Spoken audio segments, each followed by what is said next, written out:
मामासाहेब जगदाळे महाविद्यालयाच्या कनिष्ठ विभागाला A+ मानांकन मिळाले असून महाराष्ट्र शासन क्रीडा विभाग राज्य शैक्षणिक संशोधन व प्रशिक्षण परिषद महाराष्ट्र पुणे अंतर्गत शाळा गुणवत्ता मूल्यांकन व आश्वासन आराखडा या अंतर्गत बाह्य मूल्यांकनात वाशीच्या कर्मवीर मामासाहेब जगदाळे महाविद्यालयास A+ दर्जा प्राप्त झाला आहे. राज्यातून एकूण 10,712 शाळांची मूल्यांकनासाठी निवड करण्यात आली होती.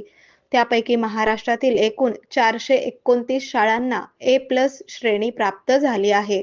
धाराशिव जिल्ह्यातील वाशी तालुक्यातील कर्मवीर मामासाहेब जगदाळे महाविद्यालयाच्या कनिष्ठ शाखेला A+ दर्जा प्राप्त करून देण्यासाठी महाविद्यालयाचे प्राचार्य, शिक्षक व विद्यार्थी यांनी परिश्रम घेतले. त्याबद्दल श्री शिवाजी शिक्षण प्रसारक मंडळाचे अध्यक्ष डॉक्टर B.Y. यादव, उपाध्यक्ष नंदन जगदाळे, सचिव P.T. पाटील व खजिनदार जयकुमार बापू शितोळे यांनी महाविद्यालयाचे प्राचार्य, शिक्षक, विद्यार्थी व शिक्षकेतर कर्मचारी यांचे अभिनंदन केले आहे.